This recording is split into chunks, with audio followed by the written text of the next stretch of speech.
La Sociedad Dominica de Medios de Comunicación, Sodomco, presenta A Pensar Más con Rosa María Palacios. 8 de la mañana con 2 minutos. Señoras y señores, muy buenos días. Bienvenidos a Pensar Más con Rosa María Palacios en las emisoras de Sodomco. Radio Santa Rosa en Lima, Radio Santo Domingo en Chimbote, Radio San Martín en Arequipa, Radio Veritas en el Cusco, Radio Cepagua Ucayali, Radio Quillabamba La Convención, Radio Madre de Dios en Puerto Maldonado. Rosa María, muy buenos días. Muy buenos días, amigos, en todo el Perú. Hoy día tenemos electricidad, tenemos internet, creo que tenemos agua, tenemos todo tenemos, por primera vez en tantos días. No, les agradecemos su preferencia y su audiencia. Ayer también tuvimos, pero ya va durando como 2 días en que todo funciona y además tenemos sillas nuevas. Que digamos, en una radio pequeña es algo como que un regalo que nos han hecho. Muy bien. Bueno, yo tengo un negocio para Abel, acá, para Naila, todos nos podemos unir y nos hacemos ricos. Mira la cara de todos. Es un negociazo, ¿ya? Vamos a sembrar papa, ¿qué les parece? No importa si nos la compran o no nos la compran, ¿ya? Eso es lo de menos. Porque pues tomamos una carretera, ¿no es cierto? Quemamos un micro y el gobierno nos la compra de todas maneras. ¿Qué tal? ¿Está bueno el negocio? Claro. Buenazo, ¿no es cierto? No hay pierde. No hay pierde con ese negocio es buenísimo. ¿Ya? Yo vengo, me estaba demorando un poquito en entrar porque venía escuchando a Patricia del Río, o sea, entre ustedes y yo, ¿no? Trapear el piso con el ministro de Agricultura, que le decía cada cosa y solamente empeoraba. Y o sea, este hombre no había capacidad de mejora. Miren, tenemos un paro agrario y nos escuchan en todo el Perú. Tenemos un paro agrario en Ayacucho, en Pasco, en Huancavelica, en Junín, en Huánuco, un paro grande, que ya no solo es papero, es más grande que papero, ¿ok? ¿Qué pasó? Vamos a explicarles el negocio así. Hay una sobreproducción de papa, pues. El año pasado el precio de la papa fue bueno. Entonces lo que pasa en el campo es, mi vecino ganó un montón con la papa. Este año sembró papa. Pero si todos pensamos así y todos sembramos papa, ¿qué pasa? El precio de la papa se cae. Porque esto es oferta y demanda. Cuando hay mucho de algo, se cae el precio. Cuando escasea, el precio sube. ¿No es cierto? Es como vender flores el Día de la Madre, pues. Vas a venderlas todas, pues. Entonces puedes subir el precio porque va a escasear. ¿No es cierto? Es como vender pescado en Viernes Santo. Ya, va a escasear, ¿no es cierto? Entonces lo puedes subir el precio. Igualito, cuando hay un montón de pescado y nadie lo compra, y el pescado, como todo producto perecible, se te va quedando, lo vas rematando. Igual pasa con todas las hortalizas, con todas las verduras, en fin, con todos los productos frescos. Muy bien. Es un bien donde la oferta y la demanda es muy, muy rápida, muy determinante. Los mercados son muy, muy sensibles al consumo. ¿No? Muy bien. El Perú es un país papero, recontra papero. Nos encanta comer papa. ¿Ok? Se ha creado el mito de que ahora la papa la importamos. Eso es mentira. ¿Ya? Mentira, pero mentira gigantesca. El 0.7% del total de la papa que consumimos en el Perú viene de fuera. O sea, nada, pues 0.7. No llega ni al 1%. Ni al 1. Y es papa pelada y cortada, que se usa congelada en pollerías. De todas las pollerías del Perú, el 20% utiliza ese producto. Eso es todo. Entonces, no hay que el TLC, que los aranceles a la papa importada. Esa es una tontería. Ahí no van a encontrar un gran mercado, ni remotamente. O sea, trabajen con cifras, no trabajen con leyendas. Muy bien. Entonces, el señor Arizpe, ministro de Agricultura flamante, en 24 horas el 10 de enero, resuelve el paro. Tengo acá 1,5 millones de soles y en sus regiones a cada grupo le vamos a comprar la papa. Bueno, yo les pregunto, si a ustedes les dicen que les van a regalar la plata por su producto, ¿no es cierto? Pero a ti no, Abela, a tu vecino, a Naila, a ella le van a regalar, a ti no, ¿tú qué haces? Protesto. Pero obviamente, ¿por qué le van a regalar a ella y no me van a regalar a mí? Entonces ya no somos unos cuantitos, ¿no? Ya el 1,5 millones no alcanza pues para nada. Entonces ayer el ministro ha pactado más o menos entre 40 y 50 millones de soles 40 veces lo que había pactado. ¿Ya? ¿Pero qué ha pasado? ¿Paró el paro? No, porque no están todos considerados, pues. Porque no van a ser 40, ellos están pidiendo 400 millones de soles. ¿Se dan cuenta? Cuando uno se pone a regalar, o regala para todos, o no regala para ninguno. Eso. ¿No es cierto? O hace un empadronamiento inteligente. He escuchado al ministro decir, no, vamos a irnos empadronando. Pero qué gracioso el hombre, ¿no? Recién los va a ir empadronando. Ya tenemos un trabajo avanzado, no partimos de cero. Oye, si a mi vecino le vas a pagar y le vas a comprar su papa por no hacer nada, no tiene que llevar a Lima, no hay flete, nada, se la compras ahí, en chacra. Y además, lo exigen que se les pague en efectivo, ¿ah? En efectivo, ni siquiera en un cheque a 30 días, nada. Caliente, cash, mañana. O sea, al MEF hay que sacarle la plata, hay que ordeñarlo in situ. Si no, te cierro la carretera, pues mato gente, ya, pues tomo la represa. Es la peor negociación que he visto en mi vida. Primera regla de la negociación. Nunca cedas todo el primer día. ¿Ah? Eso es como el ABC. Si tú estás apuradito, ¿no es cierto? Tus interlocutores no. Y ellos van a trabajar contigo porque tú estás apuradito. Y si estás apuradito, tienes que estar dispuesto a pagar mucho más. 2, tienes que saber con quién te estás sentando a la mesa. Como todos tienen problemas de representatividad, y además hay elecciones este año, cada vez que termina de negociar con uno, salen otros a decir, oiga, con nosotros no he negociado, desconocemos. La carretera sigue cerrada. El ministro lo acabo de escuchar diciendo, no, ya se está desbloqueando. ¿A dónde? En su casa. ¿No? Podrá llegar a su ministerio, acá en Lima, pero la carretera no se está desbloqueando de nada. Entonces, primero, les ofrecen todo el primer día. Entonces firman y dicen, ya, nos pueden dar 1,5 millones. Bueno, que nos den, no va a alcanzar, ¿eh? Ya no necesitamos más plata. Reitero, están pidiendo 400 millones de soles. Y obviamente, si tú gastas ese dinero, el próximo año será todo. ¿Te das cuenta? El tomate, la zanahoria, dilo, el arroz, el azúcar, o sea, la caña, lo que tú quieras por delante te lo van a pagar. Eso no tiene ningún sentido. Populista, netamente populista. Únicamente ¿no? populista, pero fíjate, incluso hasta para una medida populista, tiene que ser efectiva, ¿no? Ya, esta no lo es, porque la carretera sigue tomada.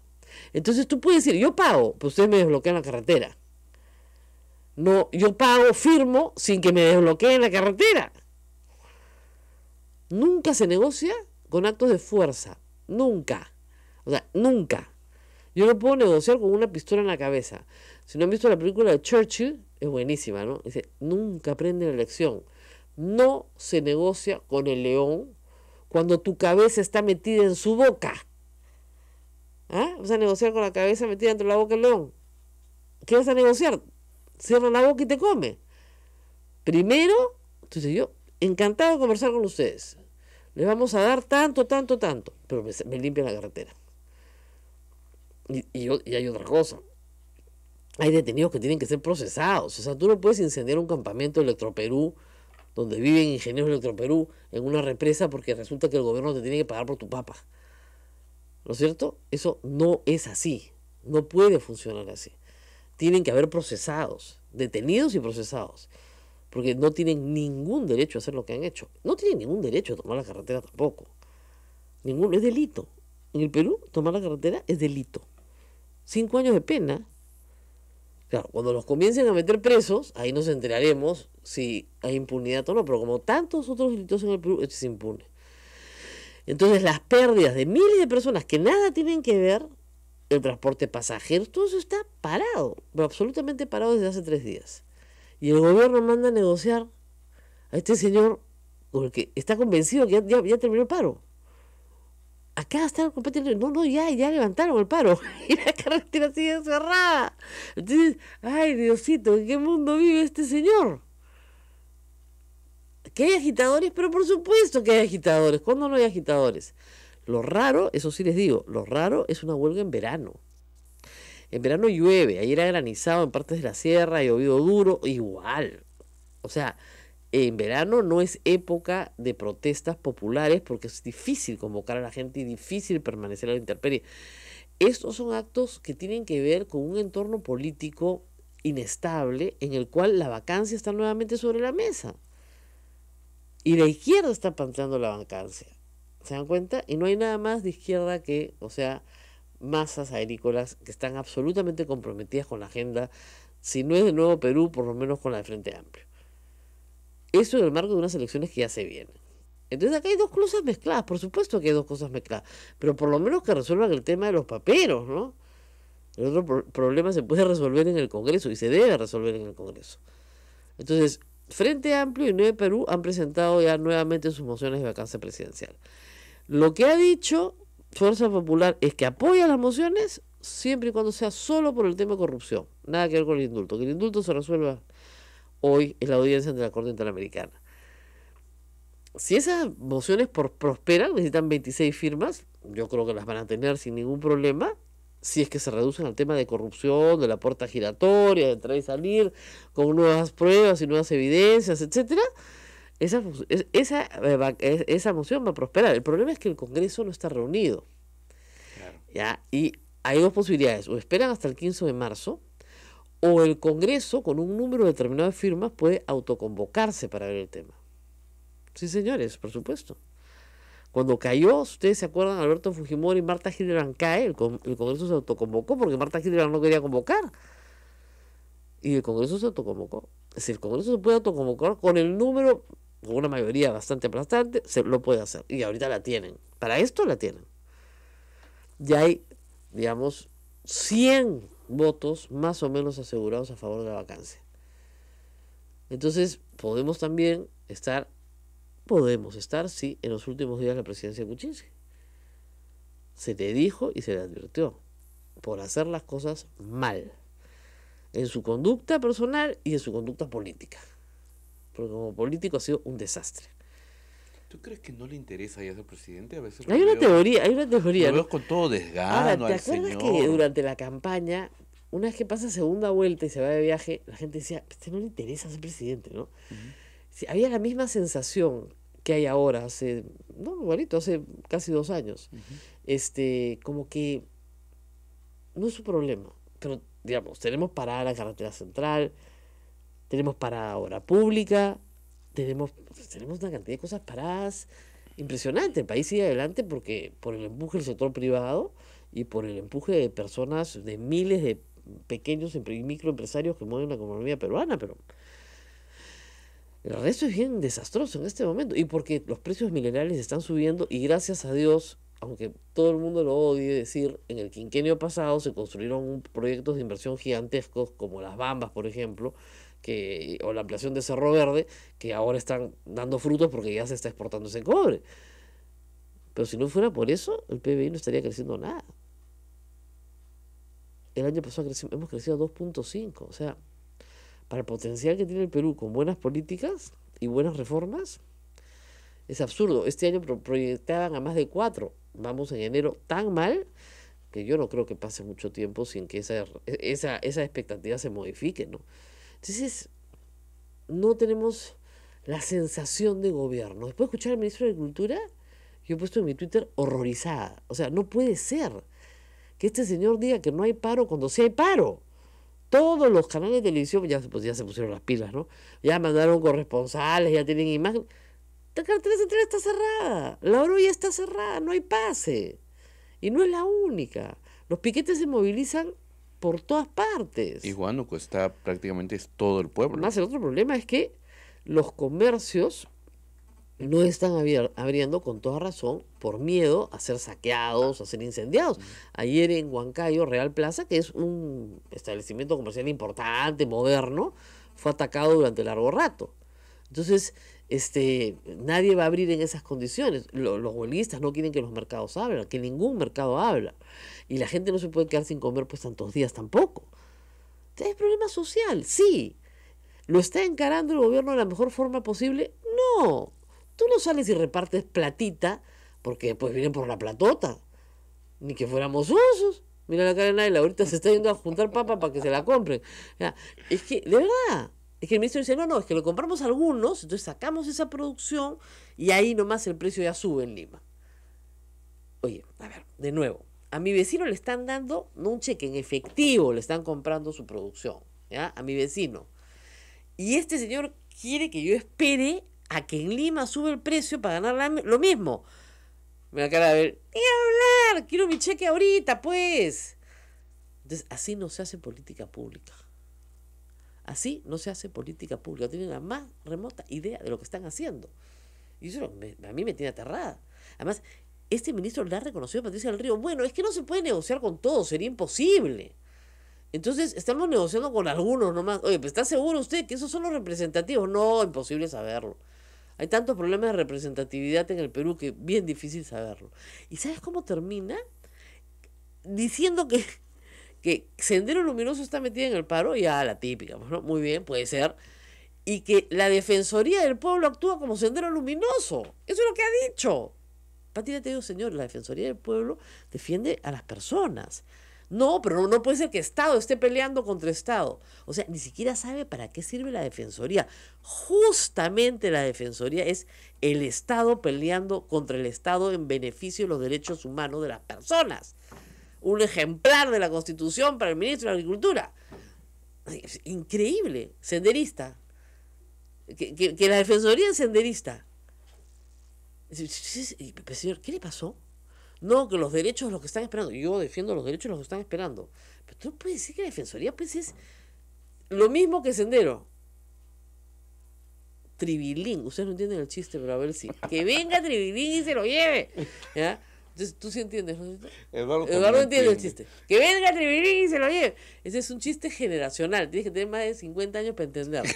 O más de 40 para entender. ¿Qué pasaba? Te voy a contar, Naila. Había un programa acá que se llamaba La Peña Ferrando. Trampolín a la fama. Trampolín a la fama, que terminaba en La Peña, ¿no? Pero digamos, Trampolín a la fama terminaba su temporada, ¿no? Con los exitosos, digamos, iban a La Peña Ferrando. Muy bien. Pero este hombre era un genio, pues, de la comunicación en esa época tan precaria. Entonces, siempre tuvo el mismo elenco durante 40 años. Y un miembro del elenco se hacía llamar Tribilín, ¿ya?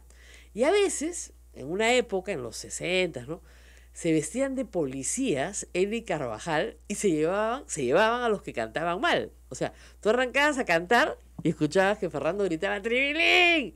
Entonces venía Tribilín vestido de policía y tú seguías agarrado el micro y cantabas y te llevaban. Era bien gracioso, ¿ya?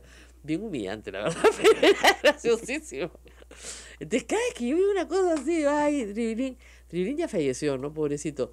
Pero creo que del elenco solamente queda Violetita, pero todos ya murieron. Pero qué gracioso era. Entonces, cada vez que tengo Tribilín, llévatelo, por favor. Haznos un favor y llévatelo. Porque esa es una cosa que tú dices, no puede estar diciendo estas tonterías. O sea, no puede, ¿no? La carretera central está parada, señores. La carretera central es la arteria central del país, al centro del país. Está parada. O sea, une Lima con Pucallpa, o sea, sí que está cerrada. Y al señor ministro le dice que ya ahorita la abren, que ese es un problemita que tienen, dijo sea, con un profesor en Loroya que quiere ser alcalde. Oye, si fuera tan fácil, querido, abres la carretera con la policía, ¿no? Si fuera un problemita con un alcalde. No es que esté cerrada en un punto, está cerrada en 25 puntos. Y además, vamos a comprar los excedentes. ¿Qué cosa es excedente? Yo tengo toda mi cosecha. Ah, señor ministro, todo es excedente. Pues. ¿A un sol el kilo? Cuando se ha estado comprando en Chacra a 10 centavos el kilo. Yo no me... Negocio redondo. En Chacra se ha estado comprando a 10 centavos el kilo. O sea, realmente no valía nada la papa. ¿Ya? Y ahora el Estado te la va a comprar a un sol el kilo. Bacán. Tú vas a moverte de tu... Yo me siento sobre las papas y no me muevo hasta que vengan por ella. Lógico. O sea, es lógico. Es increíble. Por supuesto, los campesinos dicen que borren el TLC, que la importación de papa... Reitero, esos son mitos. No tienen nada que ver en esta historia. Acá es que sembraron mucha papa. Y realmente la papa no vale nada. Entonces, el esfuerzo, ¿no es cierto?, del agricultor no está debidamente compensado. En eso estamos todos de acuerdo. Ese es el problema. Ahora, ¿cómo lo solucionamos? Compramos toda la papa. ¿Y qué va a pasar después? ¿Van a sembrar más papa, pues? Lo que tú tienes que hacer es dar información al agro para que siembren otras cosas, no papa. Que tiene más salida y tiene mejor paga que la papa. Ciertamente hay zonas altoandinas donde lo único que da es la papa. Bueno, a esas zonas resérvalas para papa. Nos vamos, 8:22 a hacer la pausa. 8:22, nos vamos a la pausa y ya viene, ya está con nosotros la abogada Dania Cos, porque hoy día es un día, Muy importante. algunos amigos oyentes dicen, día histórico para el Perú. Día histórico, nos presentamos, el Estado peruano se presenta ante la Corte Interamericana de Derechos Humanos para justificar el indulto a Alberto Fujimori. Vamos a ver cómo les va con Es eso. el Estado, ¿verdad? El Estado Porque por ahí y las víctimas. Vi un titular que decía los... A ver, el titular decía, abogados de familiares de las víctimas y de Alberto Fujimori No. exponen sus El abogado de posturas. Alberto Fujimori puede estar presente, como podemos estar presente tú y yo, pues es una audiencia pública. Pero no participa. No participa. Es En el absoluto. Estado Es y el las Estado. víctimas. Es el Estado. En la Corte es la persona que dice, me han violado mis derechos y me los ha violado el Estado. Porque, ahora les voy a explicar un poquito, el convenio obliga a los estados. ¿Ok? Ujú. Vamos a la pausa y volvemos. Sodomco, Sociedad Dominica de Medios de Comunicación.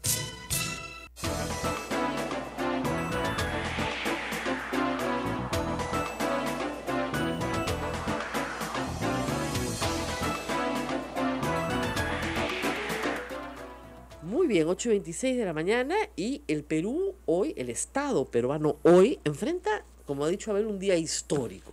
El Estado peruano está hoy en el banquillo de los acusados, si quieren ustedes ponerlo así en una frase cliché.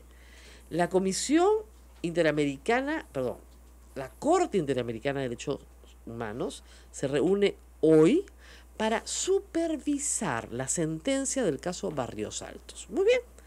La sentencia es una sentencia también icónica dentro de la jurisprudencia de la Corte Interamericana, es una sentencia del año 2001 que dice claramente que no pueden haber amnistías, ni olvido ni perdón, como decíamos en esa época, porque las víctimas y sus familiares, que a su vez son víctimas también, tienen derecho a la verdad y la justicia, es decir, a saber qué pasó, cómo mataron a mi hermano, dónde está enterrado mi hermano, dónde está su cuerpo, que en el caso de por lo menos la Cantuta, que será en un mes, algunas de las víctimas no han recibido hasta el día de hoy los cadáveres de sus fallecidos, ¿eh? No han podido hacerles un entierro digno hasta hoy, 25 años después. Caso Barrios Altos, felizmente sí, todas las víctimas fueron entregadas a sus deudos, se conoció la verdad en un proceso en el cual se determinó con absoluta claridad que el Grupo Colina era un comando militar, no era un comando paramilitar, era militar, que obedecía jerárquicamente órdenes, que tenía suministros, ¿no es cierto?, y que recibía comando para ejecutar ejecuciones extrajudiciales, desaparición y tortura de personas. Está absolutamente probado.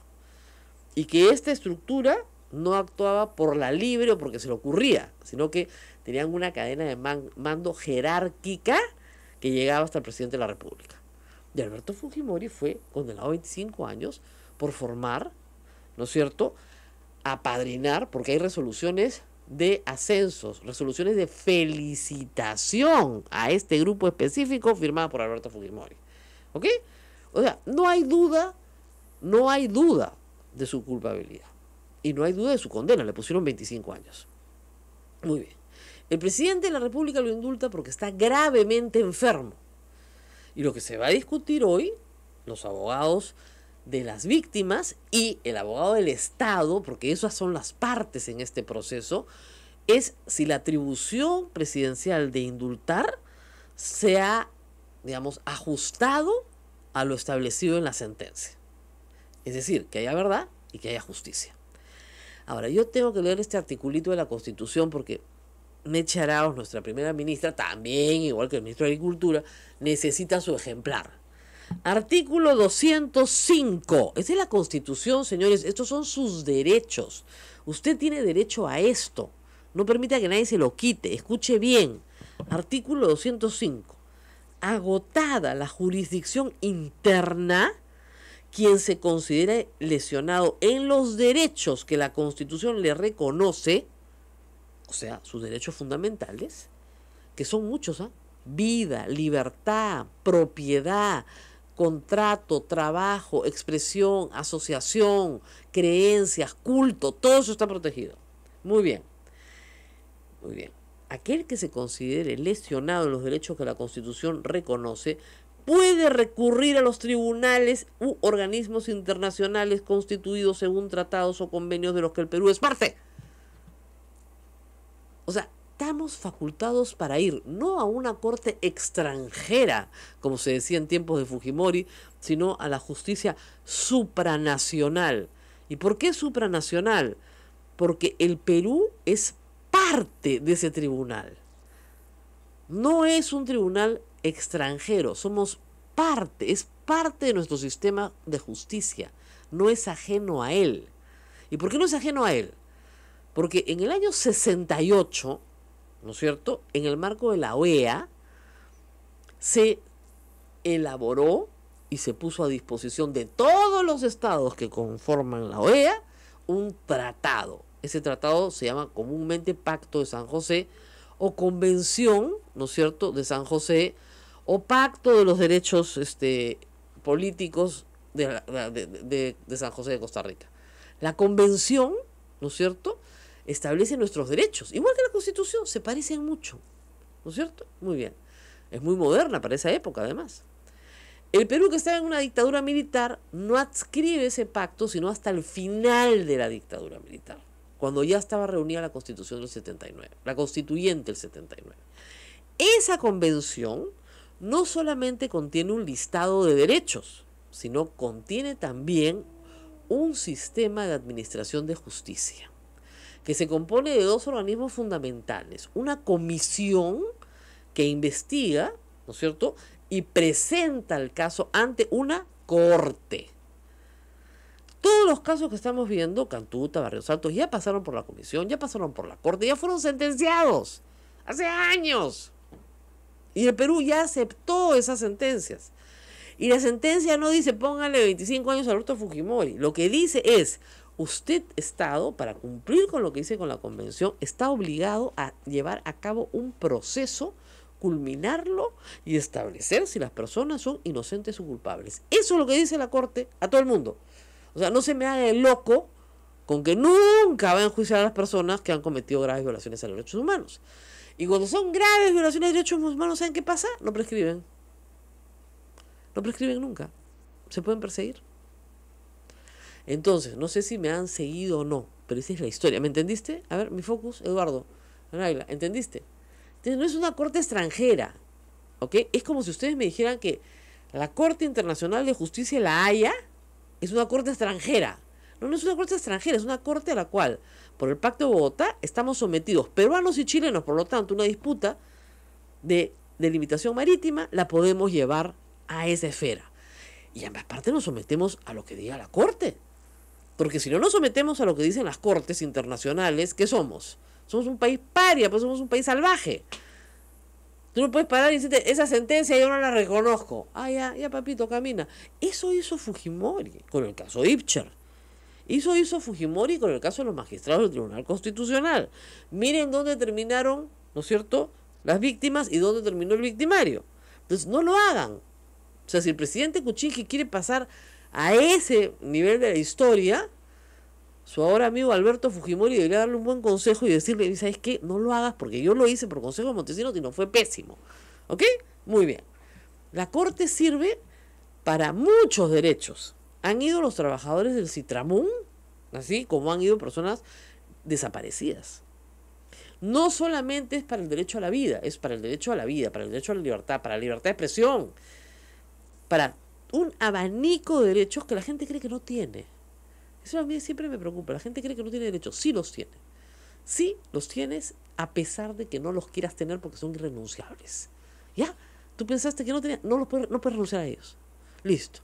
Y el Estado es el obligado. ¿Por qué el Estado es el obligado? Porque es el que firma el pacto.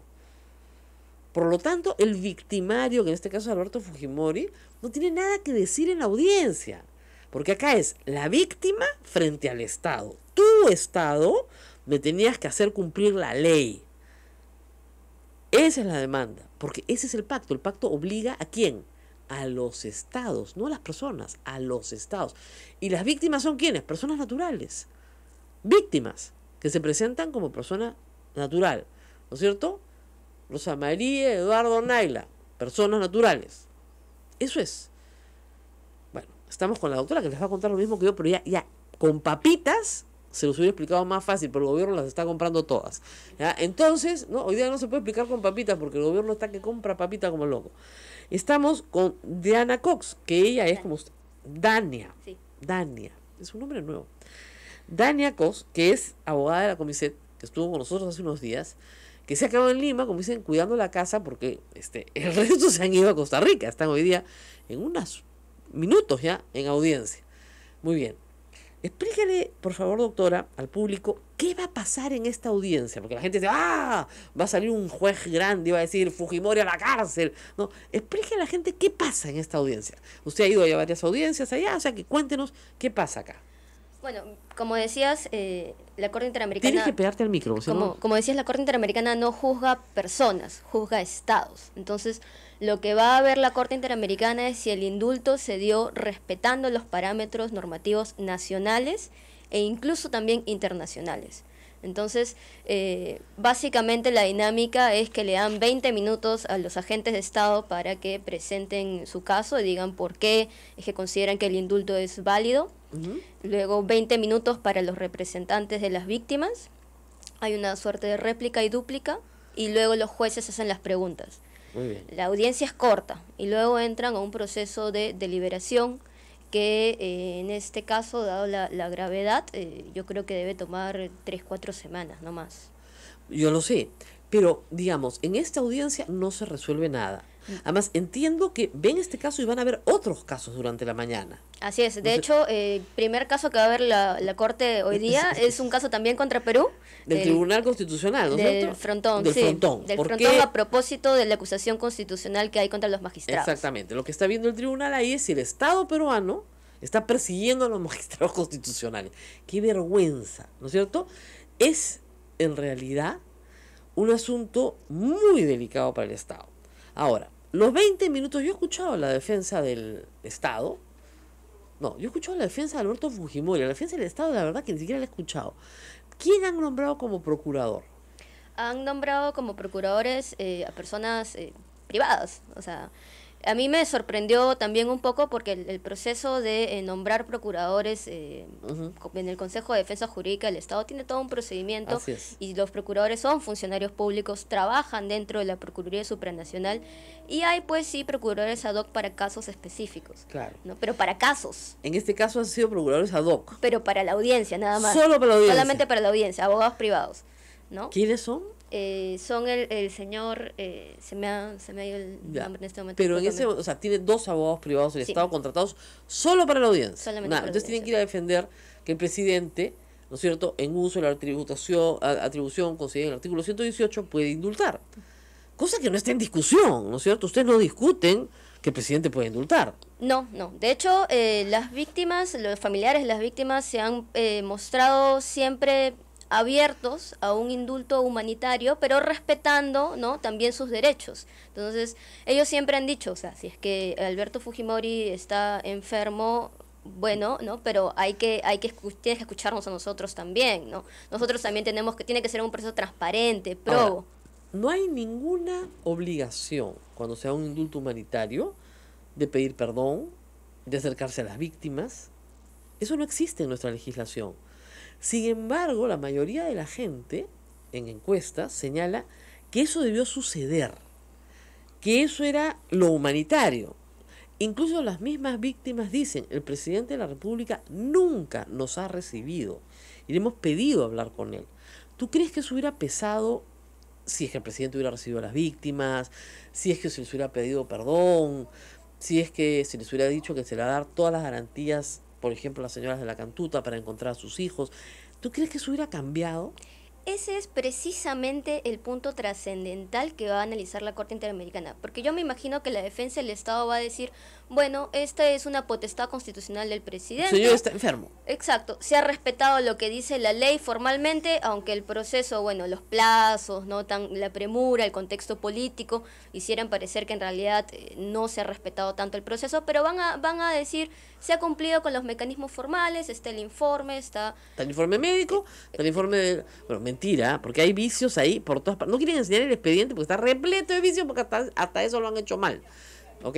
Pero aún si es que el expediente estuviera bien, aún si se hubiera seguido todo el procedimiento legal, la Corte Interamericana no analiza si es que esta medida fue válida únicamente en base al derecho interno. Claro. La analiza en base al derecho internacional. Y en el derecho internacional sí hay otros tratados, sí hay otra jurisprudencia que establece cómo es que se debe llevar a cabo un proceso de indulto, incluso político, pero también humanitario. Por ejemplo, el Estatuto de la Corte Penal Internacional, que es comúnmente conocido como el Estatuto de Roma. Gracias. Este es un tratado más nuevo, más reciente, creado recién en 1998. Y todas las violaciones del carácter que tuvieron las violaciones de derechos humanos que hubo en el Perú a partir del año 2000 se juzgan en ese fuero, en la Corte Penal Internacional. Entonces, este tratado ya establece criterios para esto. Y este tratado ha sido firmado ya por el Perú. Entonces, dice que si tú vas a dar un indulto, tienes que llevar a cabo una audiencia en la que participe el Estado, participe la defensa de la persona a ser indultada, participen las víctimas.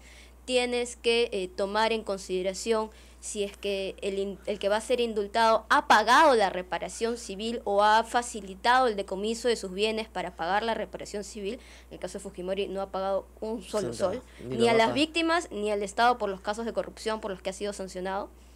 Y tiene otra serie de conjuntos, ¿no? Que haya cumplido 2/3 de la pena, e incluso incluye un componente político. O sea, el Estatuto de Roma... en el reglamento del Estatuto de Roma, lo que dice es que tú tienes que evaluar si es que esta decisión va a conmocionar o no a la sociedad. Imagínate, si esta valla queda conmocionado. Vamos por 5 marchas ya. 8:41, vamos a hacer una pausa. Regresamos. Estamos hablando de lo que va a suceder hoy en San José de Costa Rica. Se va a reunir la Corte. Así es. Y tenemos una audiencia en la que se van a presentar los alegatos de ambas partes. Yo espero que haya transmisión en streaming, por lo menos, de la Corte, y que esta por lo menos se transmita en los canales de cable, por lo menos, para que todo el Perú vea la defensa, ¿no es cierto?, del derecho de las víctimas a obtener justicia y la defensa del Estado peruano sobre un acto que a mí me parece una traición, pero verdaderamente una traición. Vamos a ver qué pasa, pero tenemos que ir a una pausa. Hay muchas preguntas, vamos a regresar con eso. Sodomco, Sociedad Dominica de Medios de Comunicación.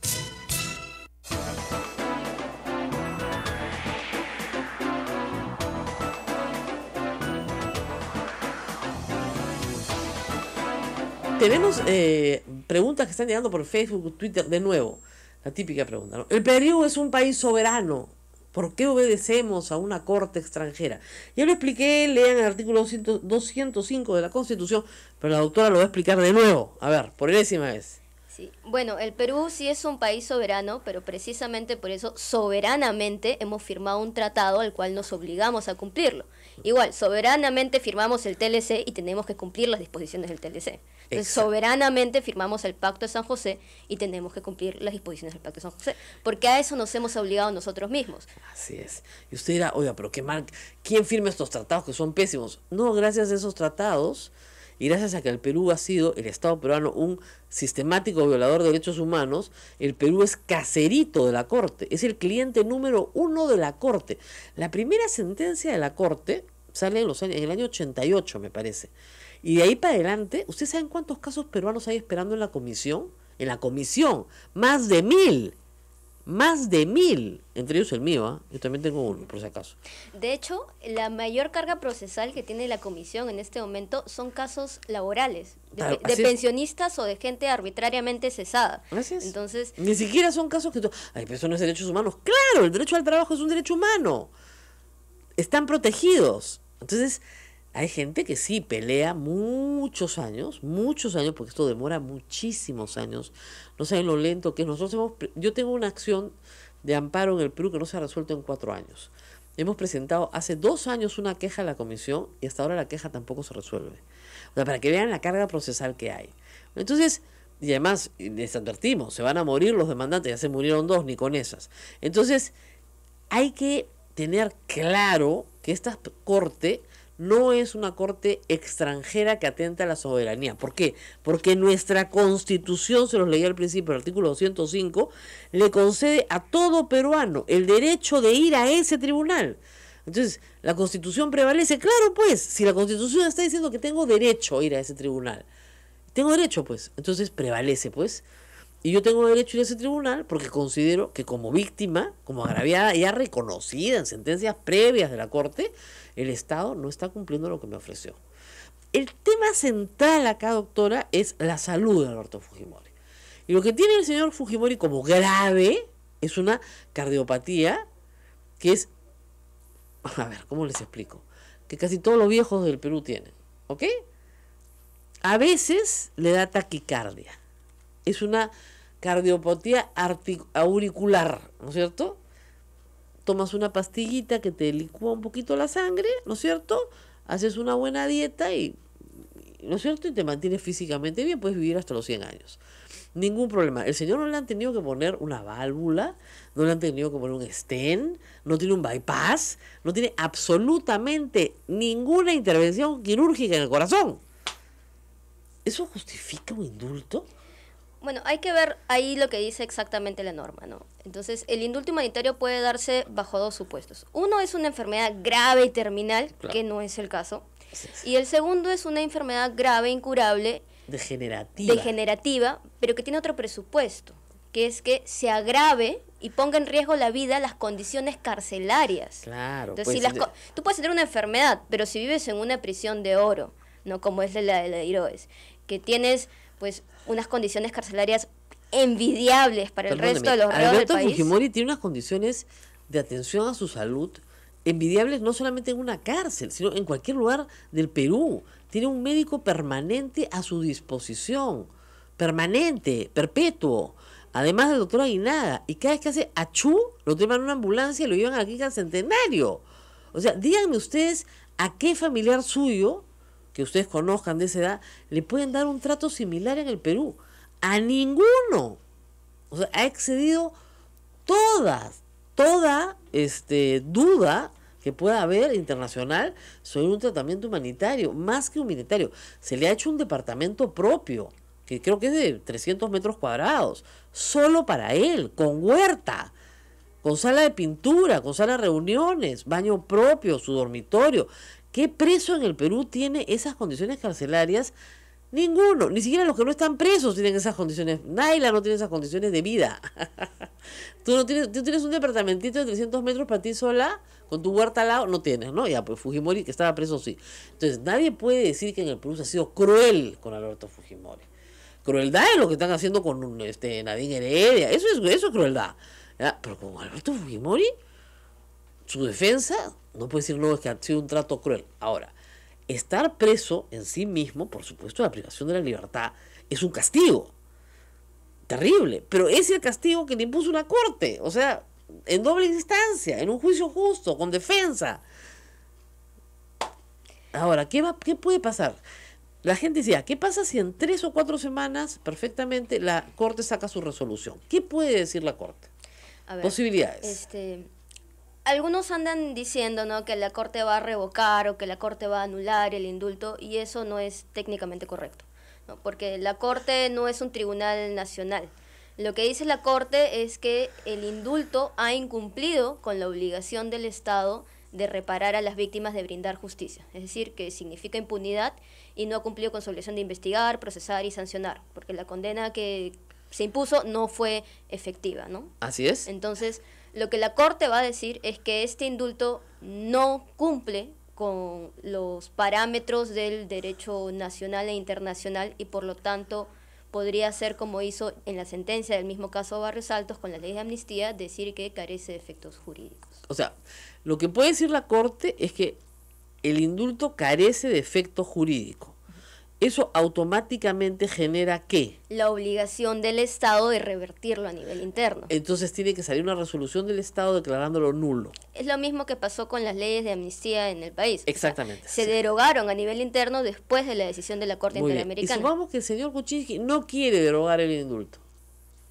Pasa lo que comentabas tú, ¿no? Nos convertimos en un país Paria. paria, ¿no? Paria. Entonces, sobre todo ahora que están hablando de ingresar al OCDE y todo, Imagínate, pues ya está mal el lejos. OCDE también tiene como uno de los principios y pilares básicos de su creación el respeto por el Estado de Derecho y los derechos humanos. Claro, no se Entonces, puede. no pues, o sea, podríamos ingresar no podemos a entrar a un estos- club de países civilizados, desarrollados, ricos, si no respetamos los derechos humanos. Eso está clarísimo. Aunque parece que algunos empresarios en el Perú no lo entendieran, ¿ah?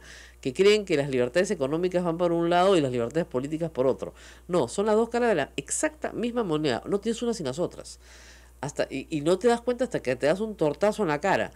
Porque ahí, cuando se dan el tortazo en la cara, ¿no es cierto? Dicen, oye, pero mi derecho a la propiedad, ahora sí te interesan los derechos humanos. Ya, muy bien.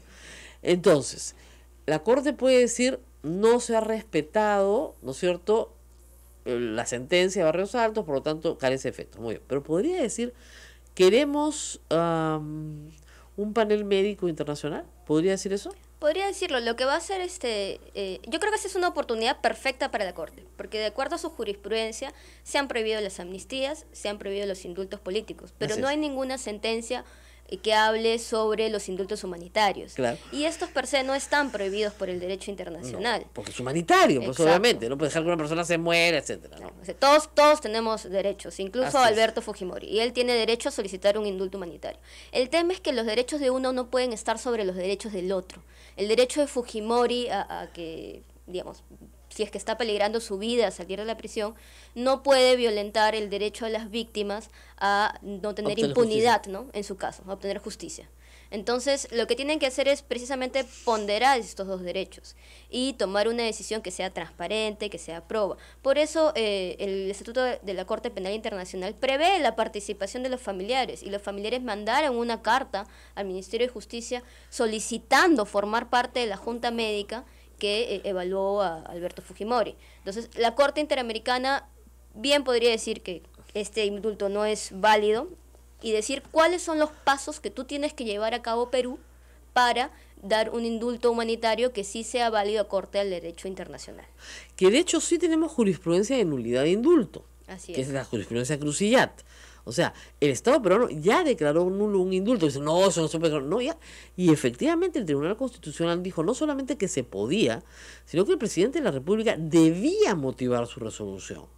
Porque hay quienes dicen, no, se indulta sola firma. No, en el Perú, en la jurisprudencia obligatoria es ley, tenía que estar motivada la resolución. Y los que han podido ver el expediente, que me dicen que está lleno de vicios y errores, encuentran que no hay la debida motivación médica para el indulto. La única enfermedad que podría ser una enfermedad grave es una cardiopatía que tiene cualquier señor de 80 años, que se maneja en su casa, ¿no es cierto? Y con una asistencia médica. Es más, los defensores de Alberto Fujimori señalaron que tenía que estar a 15 minutos de una UCI porque si no moría. En este momento no vive a 15 minutos de una UCI ni remotamente, ni aunque lo saquen en helicóptero. ¿Ya? Entonces todo es una mentira. De hecho, a eso iba un poco cuando te comentaba que hay dos presupuestos. Uno es la enfermedad grave, degenerativa, y el otro es que sea agravada esta misma enfermedad por las condiciones carcelarias. El informe de la Comisión de Gracias Presidenciales no dice eso. No dice eso. No dice. Ah, Dice ok.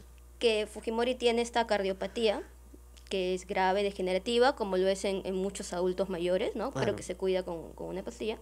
Y cuando habla de las condiciones carcelarias que deben agravar la enfermedad, no habla de la cardiopatía, habla del cáncer a la lengua. Que es un cáncer que nunca existió y que dejó de existir, si es que alguna vez existió, estas lesiones en la lengua, hace 7 años. Así es, la última intervención que tuvo fue en el 2011. Entonces Claro. lo que dice el informe No que es- y además recomienda el indulto al que presidente. no es cáncer. Exacto. Lo que dice el informe que recomienda el indulto al presidente es que la depresión de estar dentro de la cárcel le puede bajar las defensas y puede hacer que el cáncer vuelva a aparecer. O sea, es una medicina preventiva. Exacto. O sea, creo que vas a estar enfermo. Pero como, ni siquiera está creo. vinculada a la enfermedad por la cual le indultan. Claro. Entonces está como completamente disociado. O sea, no se Mal cumple ni hecho. siquiera el precepto Oiga, no que sa- dice la ley. Es que no saben ni hacer trampa, caracho, Dios mío. Montesinos de verdad que les hace una falta terrible, porque ese sabía, es un tramposo, pues profesional. Estos son un desastre. No, o sea, es evidente que ese expediente ha querido ser ocultado, y de hecho ha sido ocultado por el Ministerio de Justicia, alegando cosas como la intimidad del reo, cuando la intimidad del reo en este caso no existe, porque él mismo ha hecho pública su enfermedad a través de su médico una y otra vez. Entonces no hay ninguna intimidad que haya que proteger. Y por otro lado, se trata de un indulto que tiene un impacto enorme en lo que significa la impunidad sobre lo que dijimos al principio, un grupo militar formado dentro de la estructura del ejército para asesinar, sin juicio, sin nada, o sea, ejecuciones, aplicar pena de muerte con mano propia. Eso es la más grave violación de derechos humanos que puede haber, porque está violando la vida, no tiene reparación. Nadie le va a devolver la vida a esa gente. Se calcula que han matado 60 porque no se tiene registro de cuántos más han matado. Y se hace ese cálculo sobre la base de los testimonios de los propios victimarios que por colaboración eficaz comenzaron a cantar. Y además no están todos los casos. Fíjense, Cantuta y Barrios Altos fueron los casos emblemáticos porque los familiares iniciaron una larga lucha. Pativilca y Santa son dos casos diferentes. Tienen el caso de los alumnos de la Universidad del Centro, un caso que todavía ni siquiera ha sido investigado. Tiene Sótanos del CIE, que todavía no ha sido juzgado. O sea, El de Pedro Wilca también. y el Pedro Wilca, ¿no? Ese caso también lo lleva nuestra organización. Claro, que el fujimorismo insiste en que lo mató Sendero y su familia dice, ¿y cuál Sendero? Si lo mató el Colina. De hecho, ya se inició el juicio oral contra el Grupo Colina y Montesinos por este caso. Es decir, Claro. ya tiene acusación fiscal. Claro. Ya está en la última etapa. Además, secuestraban. Lo que pasa que Gustavo Ritti, para suerte nuestra, no fue asesinado. Pero no fue asesinado porque Gustavo Ritti y Samuel Dyer tuvieron, sobre todo en el caso de Gustavo Ritti, una presión internacional instantánea. O sea, en el momento en que lo secuestra, él mismo les dice, el año 92, imagínense ustedes, ni siquiera sabían el nombre de Colina, dice, ustedes son el Comando Pollada, porque ya sabían lo de Barrios Altos. Acuérdense que lo de la Cantuta pasa en julio, esto es abril del 92, porque ya sabía que dentro del ejército había una estructura paralela. Les digo, hasta el juicio, todo el mundo creyó que eran paramilitares y los llamaban paramilitares. ¿Por qué? Porque se pensaba que eran agentes sueltos que se habían unido para vengar, ¿no es cierto?, a sus compañeros fallecidos. Entonces, que era un acto de venganza del ejército, ¿no? Que de vez en cuando se juntaban, identificaban a alguien con un poquito de inteligencia, esto nos lo bajamos, ya está. Y no, era un comando organizado dentro de la estructura del ejército peruano, que tenía armas, carros, gasolina, todo su armamento y provisiones salen del servicio de inteligencia del ejército, todo, y con órdenes específicas, y además de cómo desaparecer cadáveres, entrenamiento en la playa La Tiza, o sea, está todo documentado. Eso se sabió con el juicio. Por eso el derecho a la verdad es tan importante, porque si no hubiera habido el juicio, no nos hubiéramos enterado qué había pasado. Todavía lo que pasó en el Santa y en el Pativilca está bajo un manto de misterio, porque falta que se conozcan detalles. Todavía lo que pasó con los asesinatos de los estudiantes del centro, desaparecidos, muchísimos, nadie sabe por qué, ¿no es cierto?, está bajo ese manto de misterio. Y todavía hay muchas desapariciones en el Perú que no están debidamente estudiadas y que siguen sobre este manto de impunidad y misterio. O sea, que los Colina han pagado, pero que sepamos a toda la gente que han matado, todavía el Perú, imagínense ustedes, tantos años después, 25 años después, todavía no sabemos a cuánta gente mató. Se calcula, entre los cálculos de la Comisión de Derechos Humanos, la Comisión de Verdad, que mataron más o menos 60 personas, 60, digamos, documentados, ¿no? Pero todavía hay mucho por investigar.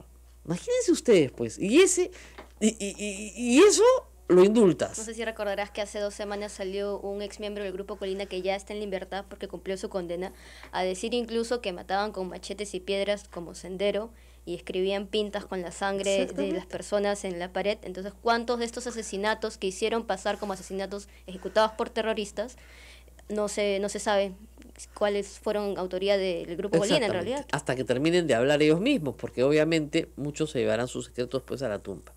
Muy bien, Corte Interamericana de Derechos Humanos a las 9:15 hora de Costa Rica, que es la misma hora que acá.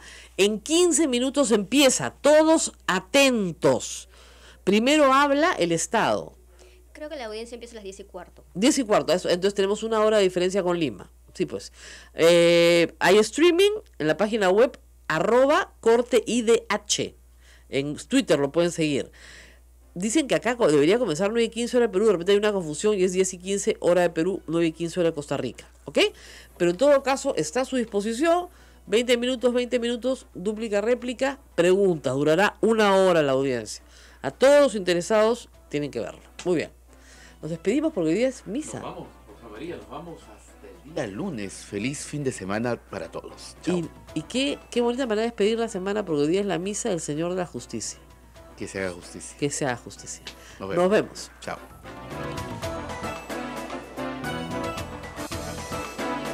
Hasta aquí, A Pensar Más con Rosa María Palacios. Este programa fue producido por la Sociedad Dominica de Medios de Comunicación, Sodomco.